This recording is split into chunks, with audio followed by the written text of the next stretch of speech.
睇童年照顧球星，今次係 NBA version。第一個 LeBron James 啊，呢個冇錯。OK， 跟住呢個呢個係 KD Kevin Durant。哇，都好似樣。冇乜點樣變啊呢個。呢個我覺得好呢個有啲數口面，係咪 Jimmy Butler？唔係 Jimmy Butler。退咗役㗎啦。我想講個認人樣係差差地。差差地，係咪好出名㗎？非常之出名。Michael Jordan。係，冇錯，唔似咩？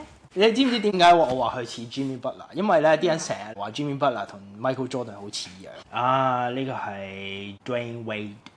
我好中意嘅球星，佢係好勁嘅以前。有睇 NBA 之後，我都係好中意佢，同埋佢打波嘅風格。我係比較中意舊時代少少嘅 NBA，即係我唔中意係咁射三分嗰啲。咁佢就係好硬淨啊，跟住鏟入去嗰啲嚟。然後呢個我知係咪 Kevin Garnett 啊？係 ，yes，啱啊。下一個呢個係 Derrick Rose。點解你咁快估到嘅？因為係公牛咯。俾咗貼士你，好搞笑嘅呢個。係咪西班牙人？係。Pau Gasol。係。OK， 跟住呢個。好熟口面喎。Chris Bosh 啊。係啊。我覺得佢個眼同個鼻咯，個嘴就難啲，因為佢啲牙唔係好齊。係啊，但係佢個頭本身都係咁大㗎，係咪啊？係有啲長嘅。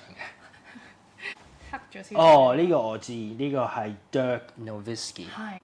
呢個你係咪又出翻 LeBron James？唔係 LeBron James 嚟㗎。睇個背景同埋睇啲像素好似好舊喎，有冇 tips 啊？呢個40歲，佢呢度聲稱佢仲打緊。仲打緊？我真係睇唔出係邊個。佢做 point guard 嘅。呢個係 Chris Paul 啊？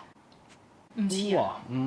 少少咯，但係呢個係幾歲都冇幾添啊，可能都係1-2歲。1歲係啊。好。即係仲喺度係。跟住呢個。呢個係Shaquille O'Neal啦。係啊。哇，好難估喎呢個。OK， 有另一張相嘅。吓？同一個人嚟？我唔知啊。Kareem 啊。係啊。Kareem Abdul-Jabbar。係啊，但係覺得係咪同一個人啊？應該唔係咯，係嘛？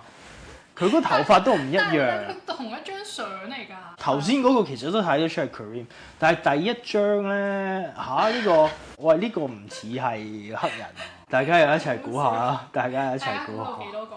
再留言話翻俾我哋睇。